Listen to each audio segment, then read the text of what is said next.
ನಮಸ್ತೆ ವೀಕ್ಷಕರೇ, ಶುಭೋದಯ. ಜಾತಕ ಫಲ ಕಾರ್ಯಕ್ರಮಕ್ಕೆ ಸ್ವಾಗತ. ನಾನು ಪ್ರಗತಿ ಜೈರಾಮ್.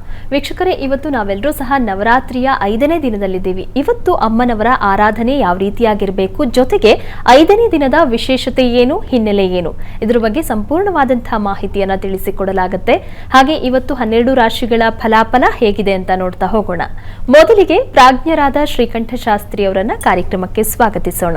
ಶಾಸ್ತ್ರಿಗಳೇ ನಮಸ್ಕಾರ, ಕಾರ್ಯಕ್ರಮಕ್ಕೆ ಸ್ವಾಗತ. ನಮಸ್ಕಾರಗಳು.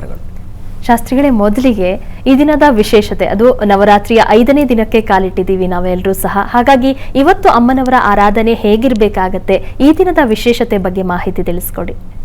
ಶ್ರೀ ಗುರುಭ್ಯೋ ನಮಃ. ಹರಿ ಓಂ.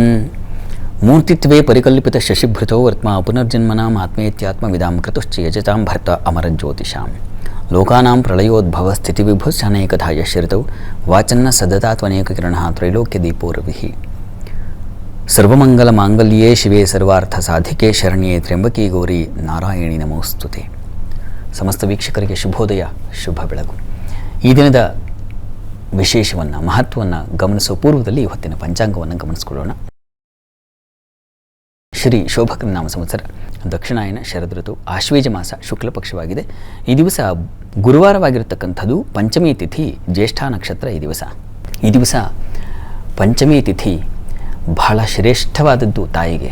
ಲಲಿತಾ ಸಹಸ್ರನಾಮದಲ್ಲಿ ಬರ್ತದೆ, ಪಂಚಮೀ ಪಂಚಭೂತೇಶಿ ಪಂಚಸಂಖ್ಯೋಪಚಾರಿಣಿ ಶಾಶ್ವತೀ ಶಾಶ್ವತೈಶ್ವರ್ಯ ಶರ್ಮದಾ ಶಂಭುಮೋಹಿನಿ ಅಂತ ಬರ್ತದೆ.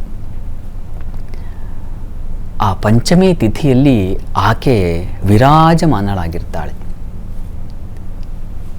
ಹಾಗಾಗಿ ಪಂಚಮಿ ತಿಥಿ ತಾಯಿಯ ಆರಾಧನೆಗೆ ಮತ್ತೊಂದು ಶುಭ ಕಾಲ. ಆ ಪಂಚಸಂಖ್ಯೆ ಅಂತಕ್ಕಂಥದ್ದು ಆಕೆಗೆ ಪರಮ ಪ್ರಿಯವಾಗಿರ್ತಕ್ಕಂಥದ್ದು ಅಂತ. ಪಂಚಪ್ರೇತಾಸನ ಆಸೀನ ಅಂತೆಲ್ಲ ಲಲಿತಾ ಸಹಸ್ರನಾಮ ಬಹಳ ವಿಶಿಷ್ಟವಾದದ್ದು. ನೀವು ಒಂದು ನಾಮಾವಳಿಯನ್ನು ಹೇಳಿದ್ರು ನಿಮ್ಮ ಅಂತರಂಗ ಅಲ್ಲಿ ಅಂತಃಪ್ರಧಾನ ವಿದ್ಯೇಯಂ ಅಂತ. ಅಂತರ್ಯಾಗ ಬಹಳ ಆಕೆಯ ಮನಸ್ಸನ್ನು ತಥ್ಯ. ಅವಳು ಒಂದ್ಸಲ ಹೂಂಕರಿಸಿದ್ರೆ ಎಂಥ ದೈತ್ಯರ ಆ ರಕ್ಕಸ ಪಡೆ ಸರ್ವನಾಶ ಆಗೋಯ್ತು. ಅಂಥವ್ರ ಮುಂದೆ ಈ ಭೂಮಿಯೇ ಒಂದು ಪುಟ್ಟ ಧೂಳಿನ ಕಣ.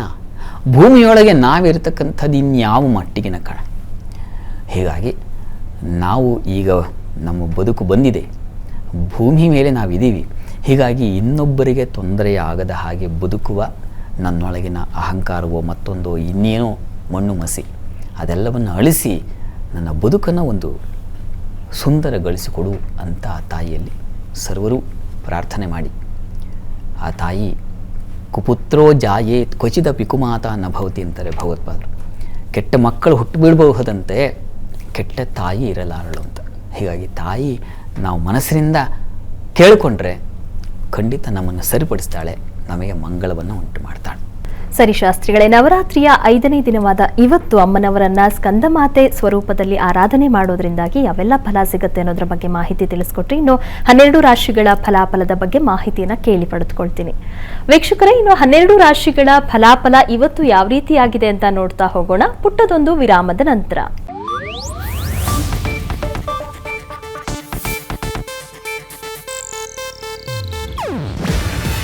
ಇದು ಏಷ್ಯಾನೆಟ್ ನ್ಯೂಸ್ ನೆಟ್ವರ್ಕ್ ಪ್ರಸ್ತುತಿ. ನೀವು ನೋಡ್ತಿದ್ದೀರಾ ಏಷ್ಯಾನೆಟ್ ಸುವರ್ಣ ನ್ಯೂಸ್.